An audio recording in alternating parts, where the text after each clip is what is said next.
कांग्रेस नेता पवन खेड़ा ने केंद्र सरकार की तरफ से जातिगत जनगणना के संबंध में जारी अधिसूचना पर गंभीर सवाल उठाए हैं, जिसको लेकर बीजेपी के वरिष्ठ नेता मुख्तार अब्बास नकवी ने नेटवर्क 10 से खास बातचीत की है। पवन खेड़ा ने भारतीय जनता पार्टी पे सवाल उठाया है और कहीं न कहीं उन्होंने कहा है कि गज़ट नोटिफ़िकेशन जो कल जारी किया गया है, उसमें जाति जनगणना की बात नहीं की गई है। सर, अब जाति जनगणना पर भी लोग सवाल उठाते हुए दिखाई दे रहे हैं, देखो, कैसे ये देखते हैं? कांग्रेसी कारखाने के एक्सपायरी प्रोडक्ट को कब तक नया-नया लेवी लगा करके उसकी मार्केटिंग करती हुई घूमेगी कांग्रेस पार्टी। अब कांग्रेस की प्रॉब्लम क्या है कि कांग्रेसी कारखाने के एक्सपायरी प्रोडक्ट पे नया-नया लेवी लगा करके मार्केटिंग करती रहती है और करने की कोशिश करने में हर बार फेल होती रही है। उस आज भी इस बात को वो स्वीकार नहीं कर पा रही है कि आज देश जो है वो कांग्रेस निर्भर भारत नहीं है, बल्कि आत्मनिर्भर भारत है। और इसमें जो है वो तमाम तरह के सुधार भी हुए हैं, तमाम तरह के जो है वो विकास की भी और समृद्धि के रास्ते पे देश आगे बढ़ा है।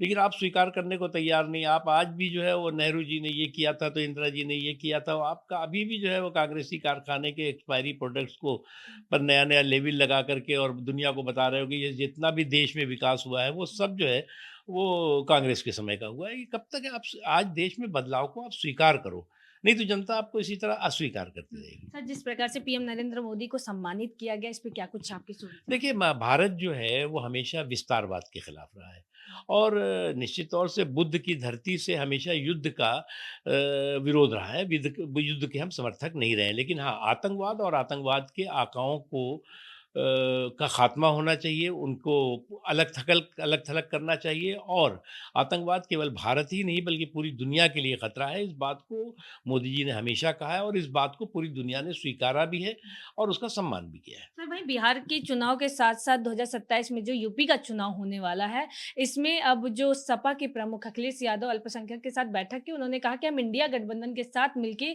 जो यूपी का चुनाव होगा उसे लड़ेंगे और जो कांग्रेस की पार्टी के नेता हैं, उनका साफ तौर पे कहना है कि हमें किसी बैसाखी की आवश्यकता नहीं है। ऐसा है, चाहे समाजवादी टीपू हों और चाहे सामंती सुल्तान। हुँ, अभी गठबंधन का पता नहीं हुँ। और उससे पहले जो है वो हाहाकार में शुरू हो गया। तो इसीलिए क्या है ना, गठबंधन की गठरी में जितने छेद हैं उससे ज़्यादा इनमें महत्वाकांक्षी मतभेद है। पहले छेद को रफू करने और मतभेद को रफू चक्कर करने में चुनाव भी निपट जाएगा और ये भी निपट जाएँगे। चलिए, सर, मुझसे बातचीत करने के लिए धन्यवाद। कैमरामैन अजय के साथ मैं पल्लवी श्रीवास्तव, नई दिल्ली।